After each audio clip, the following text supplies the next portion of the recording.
একটু খেয়াল করুন, আপনারা প্লেট কৌটো বা স্টিলের কৌটো অনেক সময় এইভাবে খাম পরে বটে, কিন্তু এভাবে খুলে যায়, তাই তো দাদা ভাই? হয়তো এটা একটু টাইট আছে, অনেক সময় খুলে যায়, অনেক সময় খুলে পরে যায়, তারপরে অসুবিধা হয়, তাই দাদা? দেখুন দাদা ভাই, এই কৌটো এই টিফিনটা দেখুন দাদা ভাই একটা, ওইটা একটু খেয়াল করুন।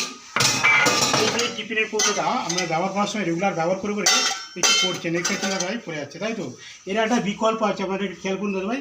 হ্যাঁ, এটা পড়বে, অবশ্যই পড়বে। আমার সমস্ত যেটা এই মুখগুলো এবার টিপা হয়ে যায়, যার ফলে ব্যবহার করে এবার টিপা হয়ে যায়, তার ফলে খুলে যায়। দেখুন দাদা ভাই, আপনারা এটা ঠিক করার জন্যে মানে এইটা ব্যবহার করে মানে যাতে টাইট হয় তার ব্যবহার করার জন্য একটু খেয়াল করুন। এবার একটা হাতুড়ি নেবেন, হাতুড়ি নিয়ে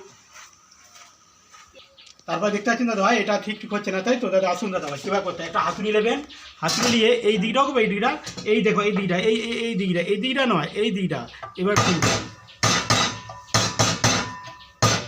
ভালো করে কেমন দেখাও, এভাবে ঠুকবেন।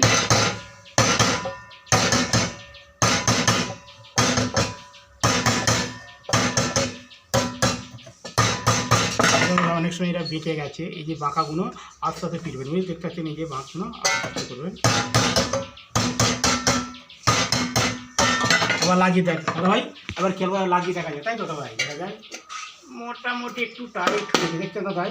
আর হচ্ছে, দেখছেন কত সুন্দর টাইট হচ্ছে। আরেকবার লাগে, দেখছেন কত সুন্দর টাইট। আর করছেন দাদা ভাই? পারেন না, তাই তো দাদা ভাই? আপনারা অবশ্যই চেষ্টা করবেন।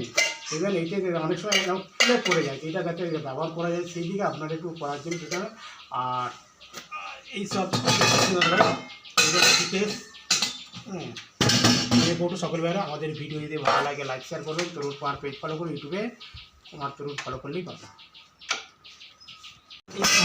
এই কৌটো অনেক সময় খুলে পড়ে, দেখতে আছে লাগাতে যেই খুলে যাচ্ছে, তাই দাদা ভাই?